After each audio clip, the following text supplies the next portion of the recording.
Okay, guys, so I had two problems that were kind of problems that you guys were saying that you were having trouble with, and that was 14 and 29.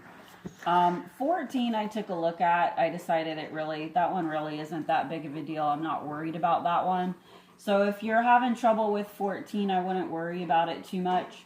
29 though, you should definitely know how to do. So what I decided to do is kind of put it on a board so that you can look at it. I'm putting this on YouTube on purpose rather than doing it on Zoom or something like that, so that if you need to look at it over and over again, you can pause, you can rewind, you can watch it a couple times if you need to. That's the one advantage to YouTube videos as opposed to doing a Zoom meeting or something like that. And that way, it's on your own time. You can look at the YouTube videos whenever you're available to do so. So I kind of like the idea of the YouTube videos. But so the original problem is right here in black. This is the problem, and we want to simplify this.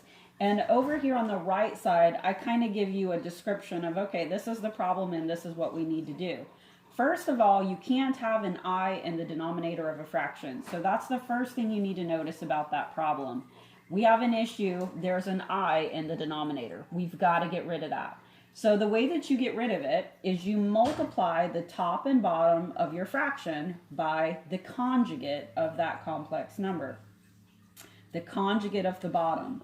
Okay, so if you remember, a conjugate is where you write the exact same thing again, but you change the sign in the middle. So the conjugate of negative 4 minus 5i is negative 4 plus 5i. And then, of course, we have to, this is a fraction, we have to follow our fraction rules. So whatever we do to the bottom, we must also do to the top.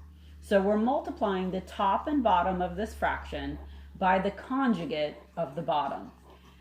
That way, that's how you're going to get rid of that I in your denominator. Okay, and then it says, then FOIL and simplify. So what we have now is really just a foiling problem. We need to FOIL out the top and we need to FOIL out the bottom. So if you look at the next step, that's exactly what I just did. I have FOILed out the top. That's going to give me this positive 8. Outside is going to be the minus 10i. The inside is going to be the minus 4i. And then the last is going to be the 5i squared.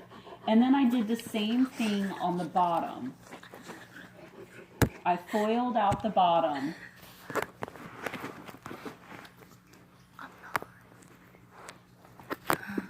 If I FOIL out the bottom, I get a positive 16 here.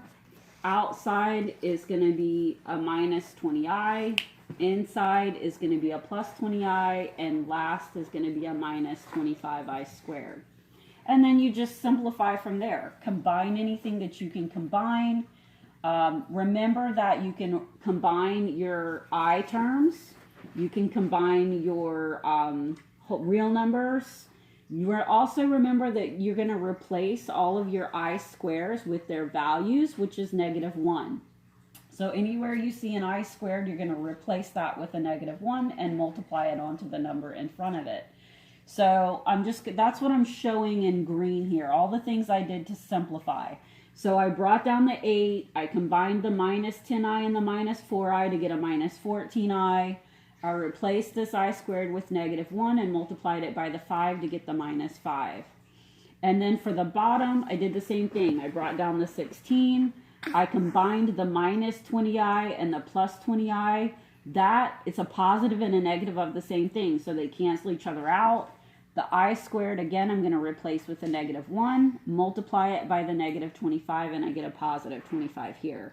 And then just continue to simplify. Combine the 8 minus 5 to get the 3, bring over the minus 14i, 16 and 25 is 41. Okay, if you go to look at your choices at this point, you have choices that are kind of in a different form than the way that this looks. It's split up into its real part and its imaginary part.